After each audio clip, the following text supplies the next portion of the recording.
Assalomu alaykum. Toshkent telekanalining aziz va qadrdon muxlislari.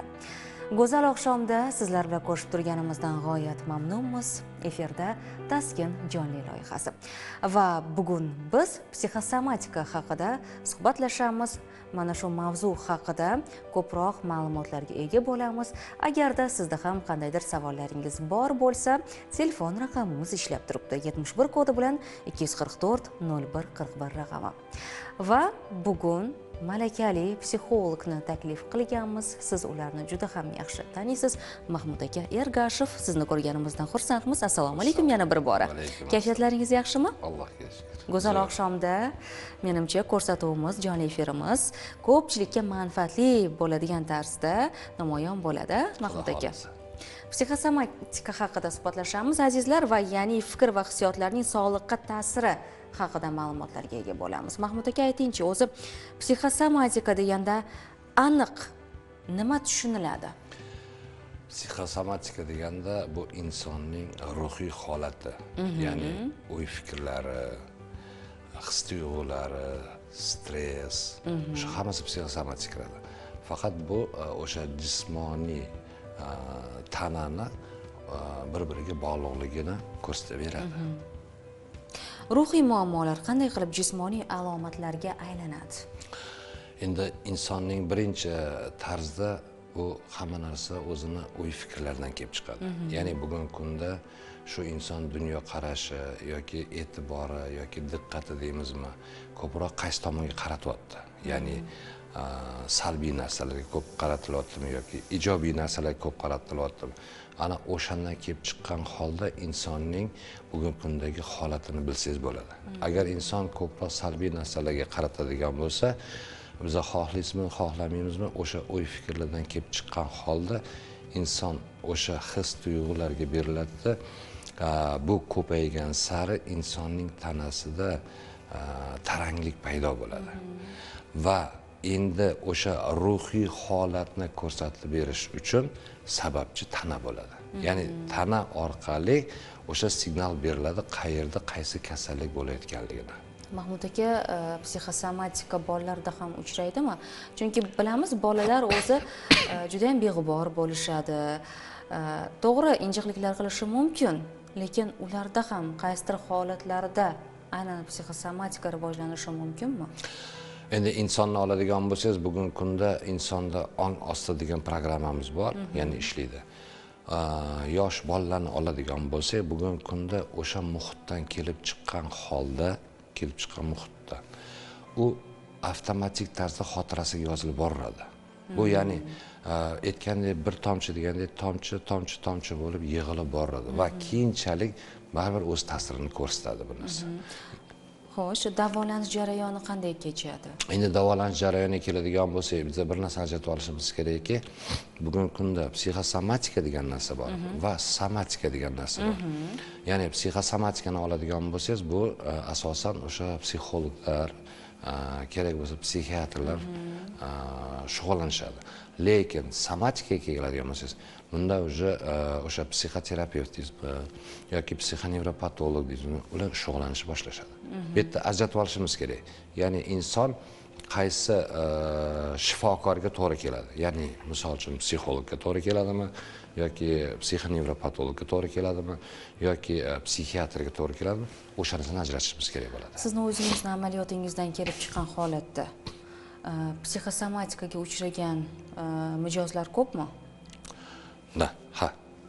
Juda ko'p, chunki bugungi kunda oladigan bo'lsangiz, oddiy oladigan bo'lsangiz, insonlarda bosh og'riq ko'payib ketgan. Yoki yurak sanchishi ko'paygan, yoki oshqozon og'rig'i ko'paygan. Bu nimadan? Asosan inson o'zi xohlamagan yoki xohlagan tarzda noto'g'ri bo'ladi. Xohlamagan tarzda o'ziga kerak emas bo'lgan ma'lumotlarni qanchalik o'y fikrida yuritadigan bo'lsa, siz xohlaysizmi, xohlamaysizmi, bosh og'riq boshlanadi. Xohlaysizmi? Ikkinchisi bor, qanchalik siz uni ko'nglingizga olib, hazm qilmay yig'adigan bo'lsangiz, oshqozon javob beradi. Lekin endi oshqozon javob bergandan keyin biz endi psixosomatika ruhiyatga tushgandan keyin bu asab tizimiga ta'sir qiladimi? Asab tizimi buzilgandan keyin qon aylanish tezlashgandan keyin yurakka bu og'irligi tushadi. Ertaga vaqt kelganda yurak ham sanchishni boshlaydi. Lekin bundan kelib chiqqan holda agar asab tizimiga e'tibor beradigan bo'lsa, asab tizimi birinchi o'rinda yurakka ta'sir qiladi. Shuni o'zida buyrakka ham ta'siri bo'ladi. Ayrim insonlar bor, misol uchun alam degan narsa bor, nafrat degan narsa bor, xafa bo'lish degan narsa bor. Psixosomatikaga oladigan bo'lsa, shu narsalardan kelib chiqib ruhiyatga ta'sir qilgandan keyin kelajakda bu narsaga jigar javob beradi. Ya'ni o't tufagimiz javob beradi, jigarimiz javob beradi. Ya'ni o'sha organizmlar xohlaysizmi, xohlamaysizmi sizga signal berib turib, qaysi kasallik sizda davom etib kuchayotganligini ko'rsatib beradi. Shu tomonlar. Mijozlaringizga mana shu salbiy oqibatlarini tushuntirganingizdan so'ng darrov o'zlarini anglab yetishadimi yoki baribirga ham vaqt kerakmi? Ayrim mijozlarga vaqt kerak bo'ladi. Ayrim mijozlar bor, chunki biz bir narsani ajratishimiz kerak. Bir xilla tushunadi, tan oladi, lekin anglamaydi. Lekin ayrim mijozlar bor, tushunadi ham, tan oladi ham, anglaydi ham. Bu yerda shuni ajratib olishimiz kerak. Kelgan mijoz yoki kimdir misol uchun suhbatlashayotganingizda agar shu narsani anglasa, buni shu holatdan chiqib ketish juda oson bo'ladi. Lekin men tan oldim deb turib anglamasa, vaqt o'tib yana shu narsaga qaytib kelaveradi. Qaytalanadi. Qaytalanadi. O'zi qancha muddat talab etiladi davolanish kursi? Yo'q, buni endi holatiga qarab turib. Chunki holatiga qarab, misol uchun oddiy agar oladigan bo'lsangiz, inson biror narsani shu ichiga ko'ngliga olaverib, har bir narsani ko'ngliga olaverib, chunki bitta narsani biz bilishimiz kerak. O'zi mana shu ko'ngilga olish holatini yo'q qilish mumkinmi? Mumkin. Yo'q qilish mumkin. Qachon? Ta'sirchan bo'ladi-da ba'zi bir insonlar juda ham. Endi bir narsani bilishimiz kerakki, bu hayotda oladigan bo'lsangiz, bizda o'tmish bor. Kelajak bor. Uni o'rtasida hozir degan narsa bor. Birinchi savolim bo'ladi. Siz bugun kunda qaysi kun bilan yashayapsiz? Ya'ni o'tmish bilan yashayotgan bo'lsa, demak uning kelajagi shu o'tmish bo'ladi. Agar bugun kun bilan yashayotganligini anglasa, o'tmishni tan olmaydi. Ya'ni shundoq bo'lishi kerak. Demak, chunki bir narsani biz bilishimiz kerak, o'tmishda siz bilan nima sodir etilgan bo'lsa, bir narsani bilishimiz kerak biz. Bu sizni kelajak rivojlanishingizga bitta pog'ona. Bitta pog'ona. Agar shu bitta pog'onani ko'tarilish uchun sizga bu o'tmishdagi har xil ta'sirlar, ya'ni salbiy ta'sirlar ko'nglingizga olmasdan turib sabog'ini chiqara olsangiz, demak siz o'tmishni eslamaysiz, kelajak bilan, bugungi kundagi kelajak bilan yashashni boshlaysiz. Mana bu yerda bu insonning o'ziga, o'y fikrlariga va diqqatiga e'tibor berishimiz kerak bo'ladi. Azizlar, eslatib o'tamiz, siz Taskin jonli loyihasini Toshkent telekanali orqali namoyish etyapmiz. Biz va tomosha qilyapsiz. Telefon raqamlarimiz ishlab turibdi. 71 kodi bilan 244 01 41 raqami va bugun studiyamizga malakali psixolog Mahmud aka Ergashevni taklif qilganmiz.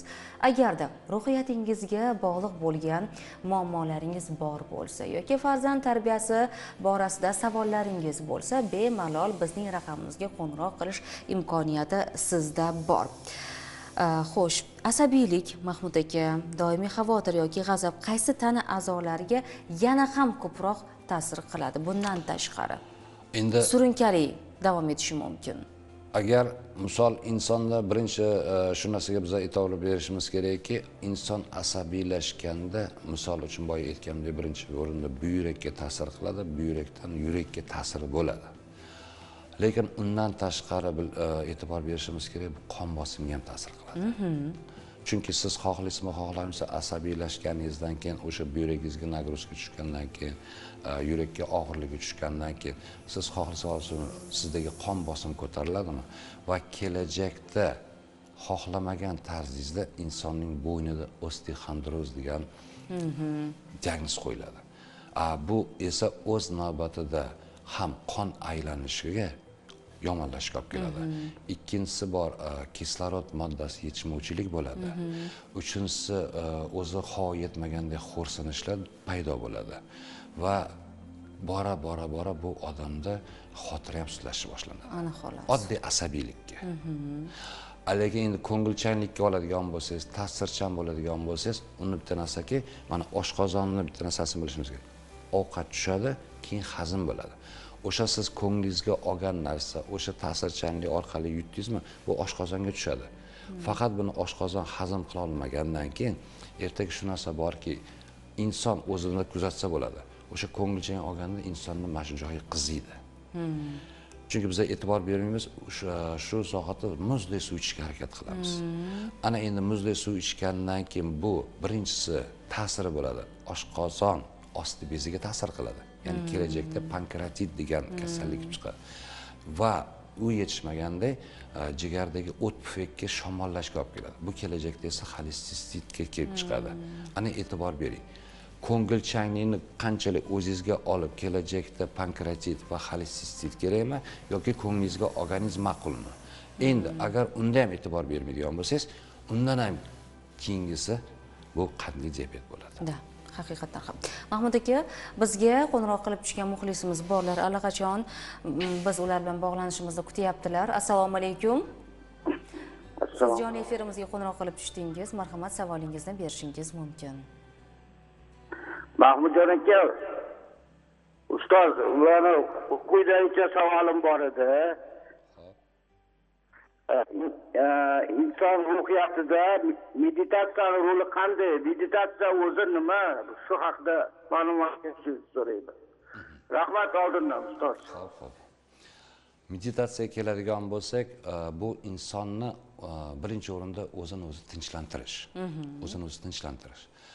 Ikkinchisi, biz bir narsaga e'tibor berishimiz kerakki, o'sha meditatsiyada qilayotganimizda birinchi o'rinda e'tibor berishimiz kerak, diqqatimiz qayerda? Diqqatimiz qayerda? Agar diqqatimizni o'sha meditatsiya qilayotgan vaqtda o'sha tomonga qaratadigan bo'lsak, uni sizga ta'siri bo'ladi.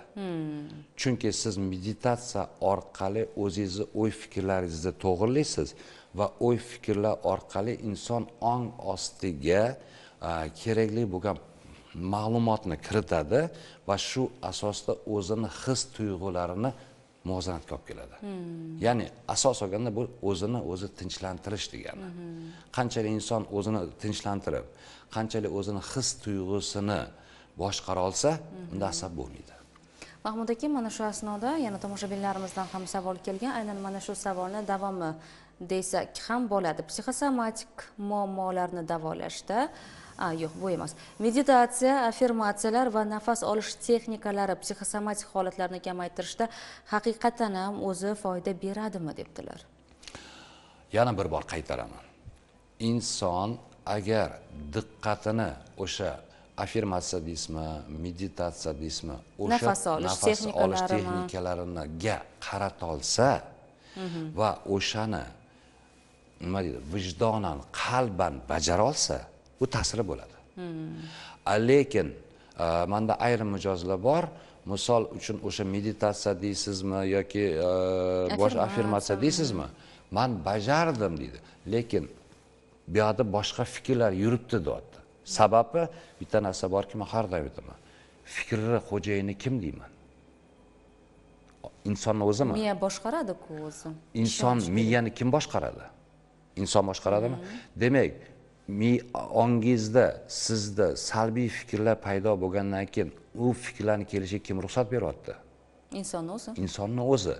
Demak, u qachonki o'zini o'y fikrlarini, diqqatini o'sha qilmoqchi bo'lgan mashqiga qaratsa, buni boshqargan bo'lasiz. Agar uni qilib turib, lekin diqqatingizni salbiy tomonga qarab ruxsat berib qo'ysangiz, uni ta'siri bo'lmaydi. O'zi shunday narsa borki, bu haqiqatdan ham menga foyda berarmikin deganni o'zida foyda bermaydi deyishadi. Ikkilanish. Chunki inson biror narsani qilishdan oldin, men doim aytaman, xohish va ishonch. O'sha ikkalasi bo'lishi kerak. Chunki bitta narsani bilaylik, shunaqa sxema bor. E'tibor deymiz. E'tibordan o'y fikri paydo bo'ladi. O'y fikrdan ruhiy holati paydo bo'ladi. Ruhiy holatdan tanadagi turli kasalliklar kelib chiqadi. Ana shu sxemaga biz e'tibor berishimiz kerak. Lekin buni davolash uchun insonda ikkita yo'li bor. O'sha meditatsiya, affirmatsiya deymiz yoki yana boshqa narsa va undan tashqari sport ham degan narsa bor. Chunki tanani qanchalik jismonan, chunki ham ruhiy ham sog'lig'imiz, jismonan sport tomonidan ya'ni o'ziga ma'qul bo'lgan, ya'ni og'ir sport demayman, fizkulturami yoki fitness klubmi, o'shalardan o'zini tanasini qanchalik sog'lomlashtirib, trener asosida o'zi emas, mutaxassis bilan. Chunki men ko'p kuzataman, mutaxassissiz ishlashib qancha travma olayotganlar. Jahl ustida misol uchun o'ziga ma'qul bo'lmagan mashqlarni bajarib travma olayotganlarni ko'pini ko'ryapman. Mana bu tomonga ham e'tibor berish kerak. Salbiy ta'sir qiladi organizmga. Rahmat Mahmud aka, ayni daqiqalarda biz biroz tanaffus qilib olamiz, chunki bizda azizlar reklama vaqti. Undan so'ng yana davom etamiz. Marhamat.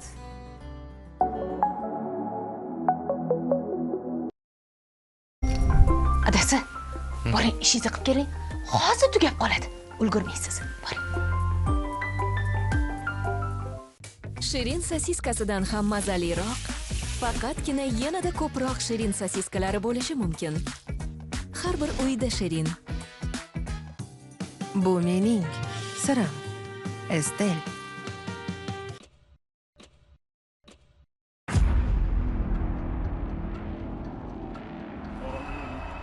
Ya Amin. Mollarimni Alloh rahmat qilsin. Oh. Ko'tardik. Mana oldilar.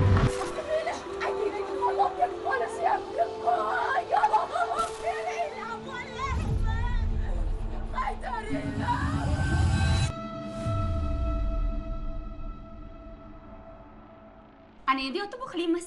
Qani, bo'laqo. Havo ham yaxshigina sovuq bo'pti-ya.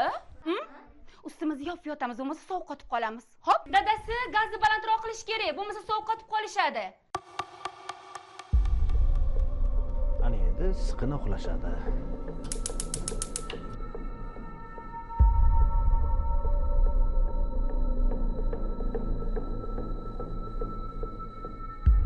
Nodir, Aziza, bolajonlar, uyg'ona qolinglar. Bo'linglar. Aziza, uyg'ona qol. Aziza qizim. Aziza, qo'rqitmajon qizim. Aziza. Mo'nisa. Nodir bolam, bolajon. Bolam qo'rqitma. Jonim bolam. Bolam ko'zingni och. Bolam. Dadasi! Otabek. Bolam. Ha, onasi. Nafas olsangchi. Nima qilyapsan? Nafas olishmayapti. Bular. Nima? Qizim? Nodirjon. Qizim. Aziza. Otabek. Aziza. Aziza. Nodir qizim. Gazi. Bolam.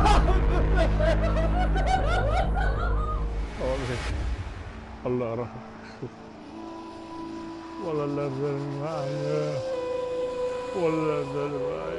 Is gazi ko'rinmas, hidsiz, lekin o'ta xavfli dushman. Bu uyingizga sukunat bilan kiradi. Har yili shunday beixtiyor qurbonlar ortib bormoqda. Iltimos, isitish uskunangizni tekshiring, havo chiqishini yopmang va is gazi detektori o'rnating.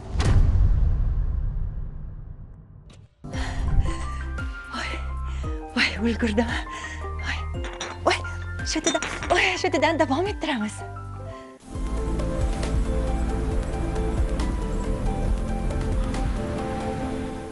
Korzinkada Perla Natural assortimentdagi bolalar tagliklari qadog'i bor yo'g'i 89.990 so'mdan. Bir dona Picalax tabletkasini kechqurun qabul qiling va ertalab yengillashing. Efkazalin Aqua'ni olib sinab ko'ring. Efkazalin Aqua, tumovsiz yashang. Yaxshiyam, Trimol mavjud. Bosh og'rig'imi? Shunchaki Trimolni tanlang. Atabekov, sinalgan sifat. Uning boshi yo'qmish, uning oti juda ham katta bamisoli tog'dek kelarmish. Siz alaksirayapsiz.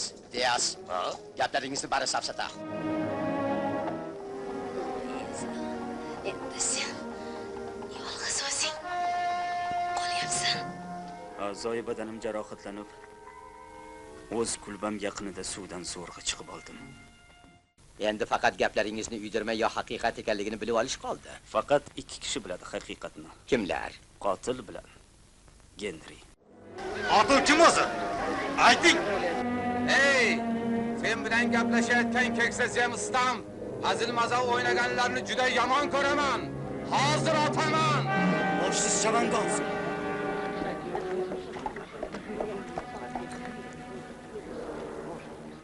Korzinkada 100 grammli tuk krekerlari bor yo'g'i 9990 so'mdan.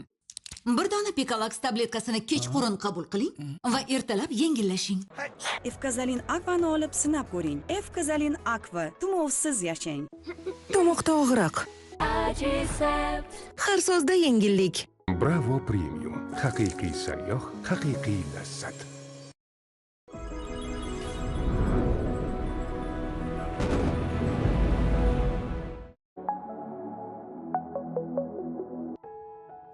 Azizlar, taskin ko'rsatuvi o'z yo'nalishida davom etadi. Biz jonli efirdamiz va bu degani agarda biron bir muammoingiz bor bo'lsa yoki ko'nglingiz shunchaki taskin topa olmayotgan bo'lsa, bemalol bizga qo'ng'iroq qilish imkoniyati sizda bor. Deyarli hali ko'rsatuvimiz yarimiga keldi. Yana yarim soat vaqtimiz bor azizlar. Demak, paytdan foydalaning. 71 kodi bilan 244 0141 raqami va ana shu savollaringizga malakali psixolog Mahmud aka Ergashev albatta o'z tavsiyalarini berib boradilar. Mahmud aka, sukut saqlash psixologik jihatdan inson organizmiga qanchalik darajada xavfli? Misol uchun aytilmagan gaplar bo'lishi mumkin, ichida qolib ketadi. Ba'zi bir insonlar ayta olmaydi yoki o'sha ko'zida yig'ilgan ko'z yoshlar. Endi bir narsa borki, insonda sukut saqlash degan narsa bor. Ikkinchisi bor, chidash degan narsa bor. O'shani biz ajratib olishimiz kerak. Bo'lmasa ikkalasiga ham tavsiya bering.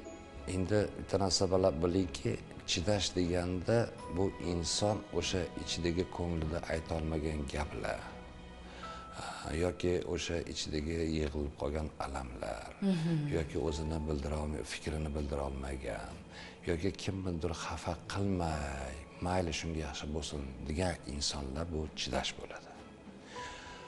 Sukut saqlash deganda esa buning ichida men ko'proq sabr degan narsani tushunaman.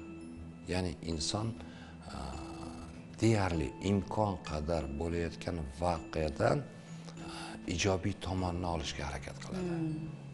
Ya'ni o'shadan saboq oladi. Nima uchun shu narsa sodir etildi va bu narsadan men nima saboq olishim kerak va kelajakda shu narsadan qanday foydalansa yoki qanday to'g'ri yo'lga qo'ysa degan o'y fikrini kuchaytiradigan bo'lsa, unda bu foydasi bo'ladi.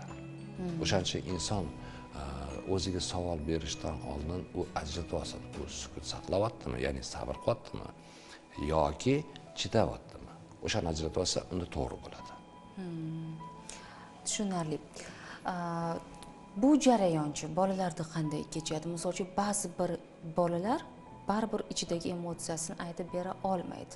Tabiiyki, hech kim bilan gaplashishni xohlamaydi, odamovi bo'lib qoladi.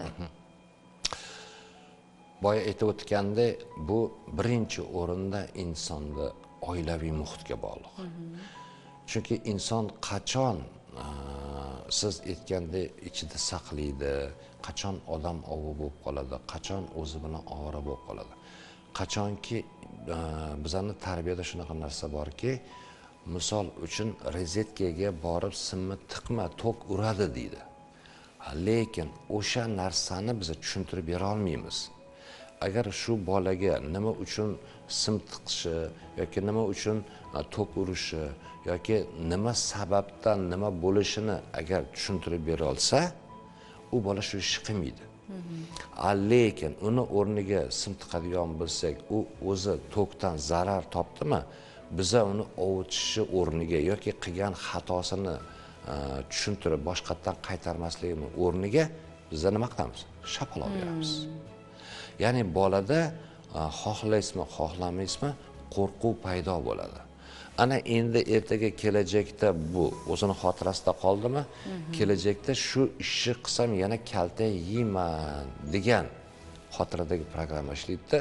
Xohlaysizmi, yaxshi jim o'tiray deydi, o'zini atrofini o'rab qo'yadi va bora-bora u odamoviga aylanishi mumkin. Mahmud aka, aytingchi, inson o'z tanasining signallarini qanday o'rganishi kerak?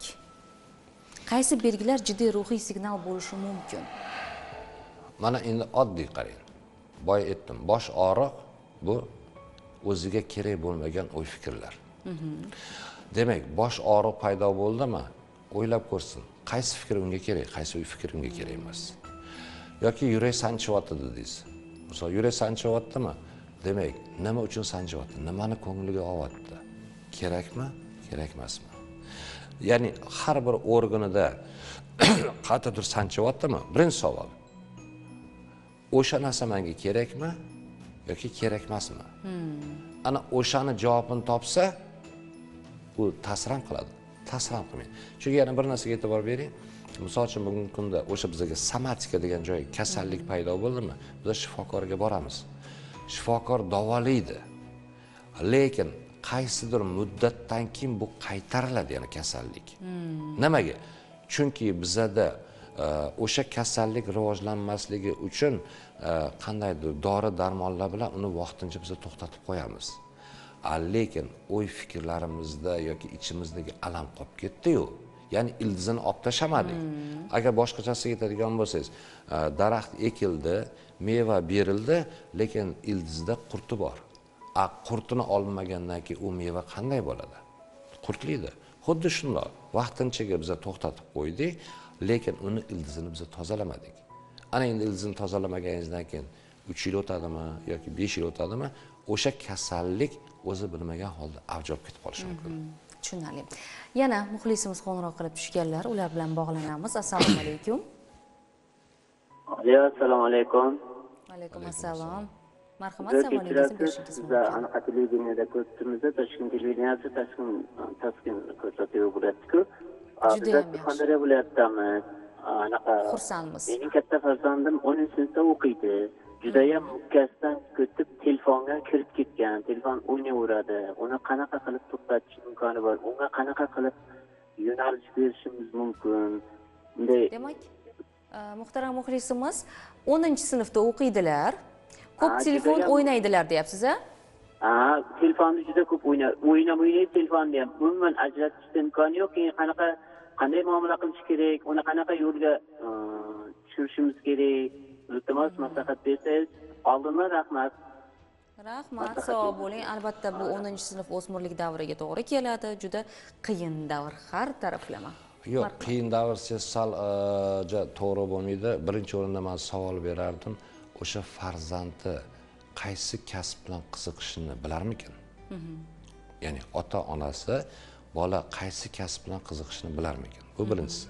Ikkinchisi, agar shu narsaga qiziqmaydigan bo'lsa, bu narsa bizda bo'lgan, bola telefon o'ynab yurgan, kelajakda biza o'sha bola bilan gaplashib, asta-sekinlik bilan kompyuterga qiziqqanimizdan keyin bugungi kunda IT mutaxassisi bo'ldi shu bola. Ya'ni bolani qiziqishdan kelib chiqqan holda agar o'sha narsani urushmasdan to'g'ri tushuntirib, faqat bir narsani bilishimiz kerak, o'sha ota bola bilan birgalikda do'stlashgan holda qilish kerak. Agar buyruq tarzda qiladigan bo'lsa, u narsa bo'lmaydi. Chunki do'stlar nimaga? Chunki o'sha o'g'il bo'lgandan keyin, otada ko'rgandan keyin, birgalikda borgandan keyin, o'sha joyda o'qish bo'lgandan keyin, xohlaysizmi, xohlamaysizmi, bu otani qiziqishini ko'rgandan keyin bolani o'zi talpinadi.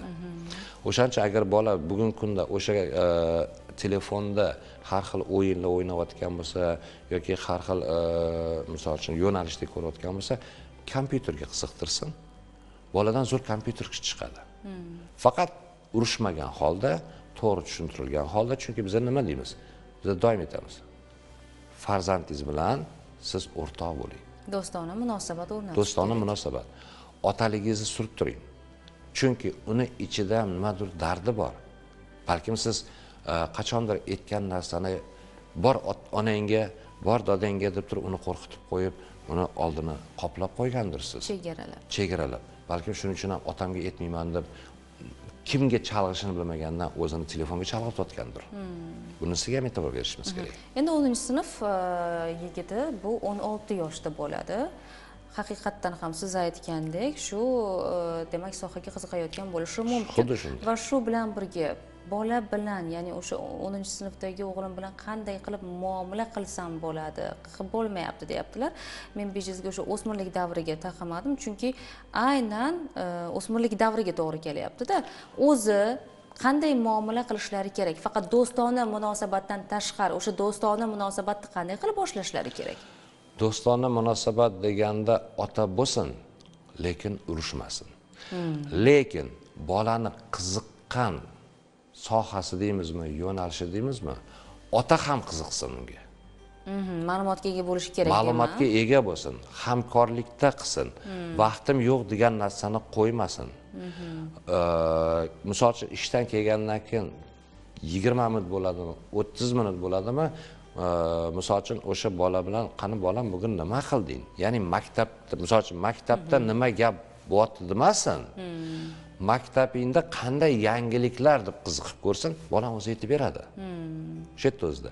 Yoki telefon o'ynayaptimi, bolam menga ham o'rgatish, telefon nima qanaqa o'yin o'ynayapsan desa, bola o'zi ya keling ada degan narsani qo'yib beradi.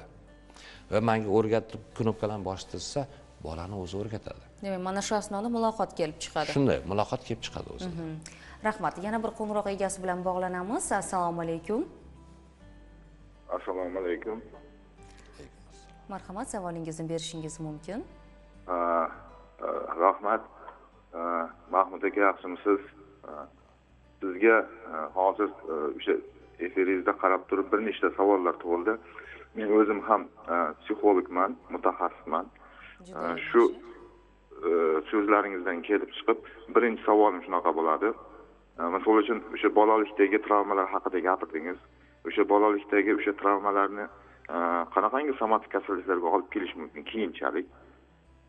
Shu savol qiziqtiryapti. Agar iloji bo'lsa yana bitta savolim bor edi, agar imkoniyat bersanglar.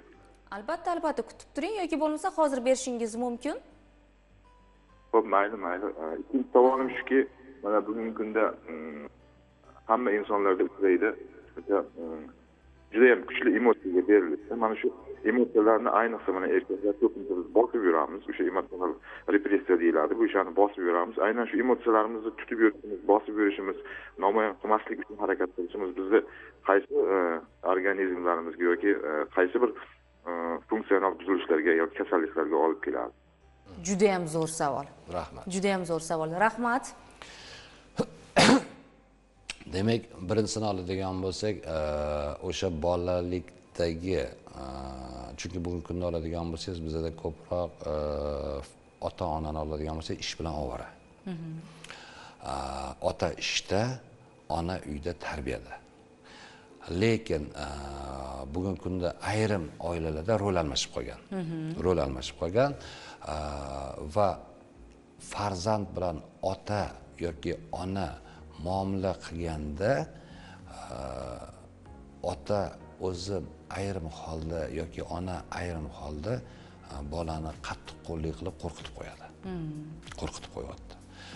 Chunki bizning davrimizda oladigan bo'lsangiz, hozir otangga yetamasa hamma qo'rqardi. Lekin bugungi kunda e'tibor beradigan bo'lsangiz, ota ona farzandi oldida kelishmovchiliklarni ko'rsatib beryapti. Ya'ni ota onani o'zi bugungi kunda farzandga o'zi anglamagan holda o'sha ruhiyatiga ta'siri bo'lyapti. Va siz xohlaysizmi, xohlamaysizmi, u ruhiyatiga ta'sir bo'lgandan keyin uni xotirasida qoladi. Bo'lgan voqea. O'sha kelishmovchilik deysizmi yoki boshqa yomon so'zlar deysizmi, bolani xotirasida qoladimi? Endi katta bo'lgandan keyin siz xohlaysizmi, xohlamaysizmi, biz ota-onani yomonlamaymiz. Xotiramizda qolgan programmaga asoslangan holda shu hayotni shu bilan yashaymiz. Shu bilan yashaymiz. Nimaga? Chunki oddiy narsa, mana men tajribamda shunaqa narsa bo'lgan. Ota yoki ona misol bir-biri bilan kelisha olmaydi. Yoki ota misol uchun farzandni qachondir behurmatlik qilib qo'ygan. Chunki bizda bitta narsa bor. O'g'il doim onasiga o'xshagan kelin qidiradi. Qiz esa otasiga o'xshagan turmush o'rtoq qidiradi. Endi savol, ota qanday, ona qanday?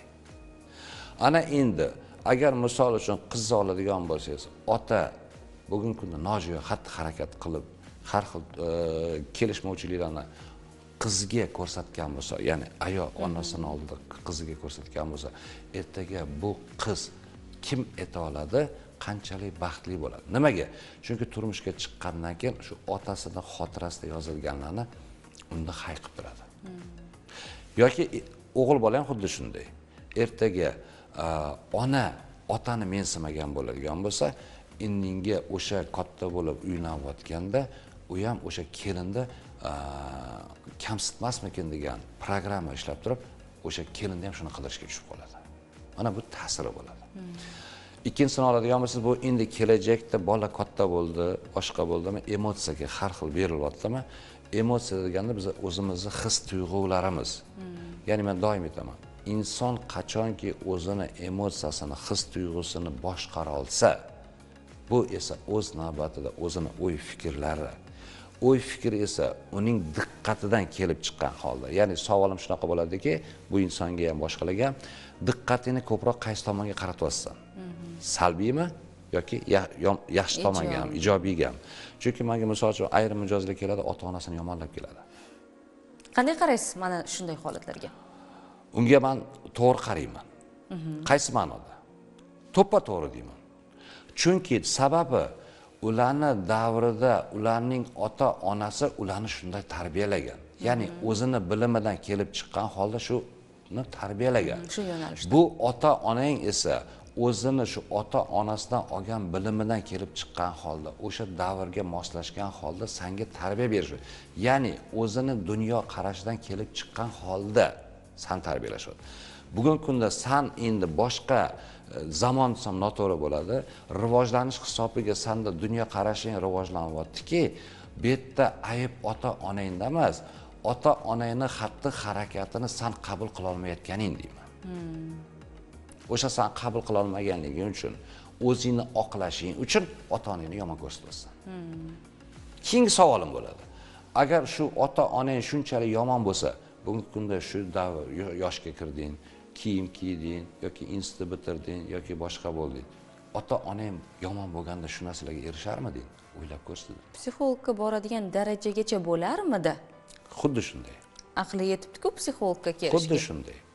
O'shaning uchun yomonlashdan oldin bugungi kunda qaysi boy aytdimi? Insonga o'sha salbiy holatlar beriladi nimaga? Keyingi pog'onaga ko'tarilish uchun, rivojlanishi uchun. Agar u saboq ola olsa, saboq ola olmasa, davom etaveradi. Toki saboq olmaguncha. O'shaning uchun har doim aytaman, insonning bugungi kunda qurgan hayoti o'y fikri. Tamom, boshqa narsa yo'q. Ota-ona ham, boshqasi ham hech kim rol o'ynamaydi. Demakki, muxlisimizning savollari o'zlari ham psixolog ekanlar. Demak, biz psixologmiz dedilar. Emotsiyalarimizni, demak, bosib yuramiz, lekin bu keyinchalik sog'lig'imizga ta'sir qilmaydimi deyaptilar. Agarda o'y fikrlari ijobiy bo'lsa, demak, ta'sir qilmaydi. Saboq olib, boy aytgandek, sabr qilib, yaqin olmasdan ijobiy o'tib ketish kerak. Mahmud aka, biz insonmiz va hayotimiz davomida turli xil voqealarga o'zimiz xohlamagan holatda uchrab qolamiz, guvohi bo'lib qolamiz. Shunday bir yomon voqeani ko'rsakki, inson va mana shu holatdan vahimaga tushib qolsa, undan qanday qutulish mumkin? Sizga taalluqlimi yo'qmi bu voqea? O'zi umuman chetdan. Birinchi savol. Chunki men atrofimni kuzatyapman, ko'pchilik vahimaga tushib qolgan. O'shaning uchun birinchi savolim. O'sha voqea sizga taalluqlimi yo'qmi? Sizga taalluqli bo'lmasa, undan nega vahimaga tushasiz? Yo'q, menga berishadi mana shu savolni sizga berishim uchun. O'shaning uchun men sizga savol beraman. O'sha sizga berayotgan savol inson o'zi hayoti davomida uchraydigan voqealardan vahimaga tushib qolganda qanday qilib qutulishi mumkin? Nima qilish kerak? Psixolog sifatida shunga tavsiya bering. O'shanga men aytayotganim, bitta bor Dekart formulasi bor. Ya'ni, birinchisi, shu voqeaga e'tibor bersam, menga qanday ta'siri bor? Ya'ni zarari bor. Ikkinchisi, shu voqeaga e'tibor bermasam, menga qanday ta'siri, ya'ni foydasi bor. Uchinchisi, shu voqeaga e'tibor bermasam, menga qanday zarari bor. To'rtinchisi, shu voqeaga e'tibor bermasam, menga qanday zarari bor. Endi savol, qaysi bir javob sizga ma'qul? O'shandan kelib chiqib xulosa qiladi. Chiqqan holda xulosasini qilsin. Misol uchun men doim aytaman, menga taalluqli bo'lmagan yoki o'shani menga qanday foydasi bor deydigan bo'lsam, birinchi o'rinda men sog'liq qo'yaman. Ya'ni kim uchundir me'yordan ortiq, me'yordan marhamat. Chunki bor ego bor egoizm bor. Bu narsa e'tibor berishimiz. Ego deganda men o'zimni qadrim bilishim kerak. O'zimni sog'lom bilishim kerak. Egoizm deganda esa o'zimnikini o't qilishim kerak. Uni ham me'yori bor. Agar egoni ham, egoizmni ham me'yorda ishlatadigan bo'lsangiz, sizga ta'siri bo'lmaydi. Lekin har bir narsani ko'nglingizga olaversangiz, savol. Yotib qolsangiz, yo qatrdingiz bezovta qilsa, kimdir sizga yordam beradimi? Faqat moddiy berishi mumkin. Faqat moddiy berishi mumkin, lekin boshqa yo'q. To'g'ri. Ana o'shandan kelib chiqish kerak. Psixolog sifatida aytingchi, hayotda shunday insonlar borki, o'sha yolg'on gapirmasa tura olmaydigan insonlar. Ular qanaqa insonlar toifasiga kiradi? Psixologiyada ular kimlar deb ataladi, bormi? Endi bilasizmi, bularni men atamasini aytmayman, faqat bir narsani ayta olaman. Bular shu narsa bilan kun ko'ruvchi insonlar deyman. Chunki o'shani bular hali boshqa tilda aytganda ularning ovqati. Lekin bu ham bolalikdagi travmaga taqaladimi? Ha. Ha. Chunki sababi inson shu orqali bir ikki qandaydir natijaga erishgandan keyin o'ylaydiki, butun umr men shu orqali yana erishaman deb o'ylaydi. Lekin vaqti kelganda shunaqa muammoga duch keladiki, o'zi pushaymon yuboradi.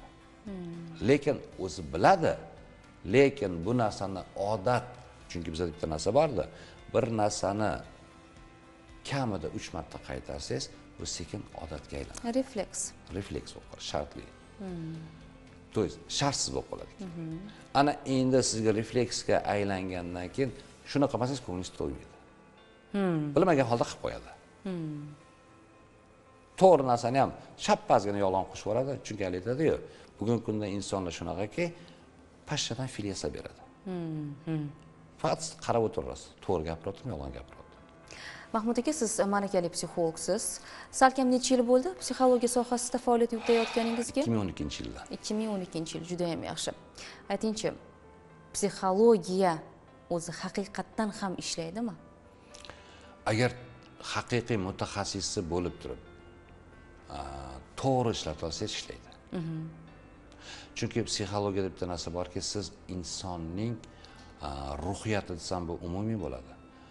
Haqiqiy psixolog o'z sohasini yaxshi ko'rsa, u insonning ongi bilan ishlaydi, ya'ni ong osti bilan ishlaydi. Chunki o'sha yerga siz qanday programma, ya'ni ustanovka beradigan bo'lsangiz, shu insonni yo tiriltirasiz, yo o'ldirasiz deydi. Bu juda ehtiyotkorlik bilan ishlaydigan soha. Bir inson ong ostiga kirib borish uchun qancha vaqt kerak bo'ladi? Chunki ba'zilar darrov bu narsani anglaydi va o'ziga to'g'ri yo'nalishni ko'radi. Boshqalar esa yo'q, yuqorida boya aytganimizdek. Endi bu inson o'zi qanchalik xohlaganidan kelib chiqish kerak. Agar u inson o'zi xohlamayotganligini sezyapsizmi? Yaxshi, olishmagan yaxshi. Nimaga? Chunki aytadi-ku, inson toki borib peshonasi tegmaguncha unga vaqt kerak. Unga vaqt kerak. Lekin ayrim insonlar bor, o'z xohishi bilan men o'zgarmoqchiman deydi. Ular juda tez amalga oshadi. Juda tez amalga oshadi. Lekin men seni tushundim deb turib, yana qaytaryaptim demak foydasi yo'q. Unga vaqt kerak, peshonasi bor devorga teguncha. Tushunarli. Biz yana tanaffus qilib olishimiz kerak. Rejissyorimiz reklama vaqti kelganini aytayaptilar. Undan so'ng yana davom etamiz azizlar. Bizda reklama vaqti. Marhamat. Nima deb o'ylaysiz? Bizni bugun maqtasharmikan? Muhimi, bizni tomoshabin maqtasin.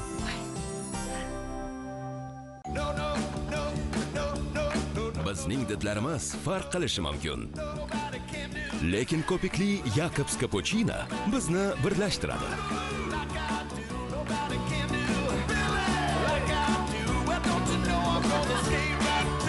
Jacobs, hayot lazzatidan bahramand bo'l. Bizning didlarimiz farq qilishi mumkin. Lekin ko'pikli Jacobs Cappuccino bizni birlashtiradi.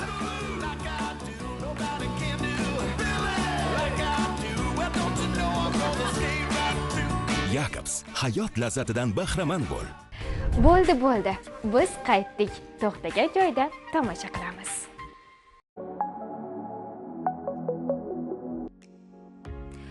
Azizlar, biz davom etamiz va bir necha daqiqalargina qoldi ko'rsatuvimiz yakunlanishiga. Eng so'nggi savolim beraman Mahmud aka, chunki tomoshabinimizdan kelgan qovuq sohasidagi og'riq nima sababdan bo'lishi mumkin deyaptilar. Endi bir narsaga e'tibor bering. Asosan inson yaratilganda bu gips bilan yaratilgan. Ya'ni ayoldagi o'sha qovuq deymizmi, ko'krak deymizmi, erkak uchun yaratilgan, erkakdagi ayol uchun yaratilgan. Endi bir narsani bilishimiz kerakki, yana yoshlikka borib taqaladi. Agar insonni yoshligidan ayolda erkakka nisbatan, turmush o'rtoq demayman, erkakka nisbatan qandaydir nafrat uyg'ongan bo'lsa, bu kelajakda turmushga chiqqanda o'sha xotirasidagi qolgan qaysidir xatti-harakatlar evaziga turmush o'rtog'ini ham mabodo yomon ko'rib qolsa, unda ayolning qovug'i va ko'kragiga javob beradi. Xuddi shunday erkakdagi. Agar erkakni ham yoshligida qandaydir yoki ajrashgandan keyinmi ayolga nisbatan qandaydir bir qo'rquv yoki bir qandaydir bir nafrat, yomon ko'z yoki bir hasad bilan qarab turib, ertaga misol uchun turmushda shu narsa amalga oshmasa, ertaga buni ham qovug'i javob beradi. Chunki sababi yaratilgan narsaga qarshilik chiqayotgani bo'ladi. O'shaning uchun bitta narsa borki, ikki inson xotirasida bo'lsa yoki hayotida bir-birini yomon ko'rdimi yoki bir-birini itarishga tushdimi yoki bir-birida yomon so'zlar bilan har xil gapni gapirish bo'ldimi, bilinglar, qovuq javob beradi. Ayolda ko'krak ham javob beradi. Tushunarli. Rahmat Mahmud aka. Javoblar va tavsiyalar uchun juda ham bir manfaatli jonli efir bo'ldi deb ayta olamiz. Tomoshabinlarimiz ham faol bo'lishdi. Minnatdormiz kelganingiz uchun, vaqt ajratib. Albatta yana sizni taklif qilamiz Mahmud aka. Rahmat. Azizlar, bizga ajratilgan vaqt o'z nihoyasiga yetdi. Shu asnoda oilangizga tinchlik, xotirjamlik tilagan holatda bugungi Taskin jonli loyihamizga yakun yasaymiz. Tuningiz osuda o'tsin.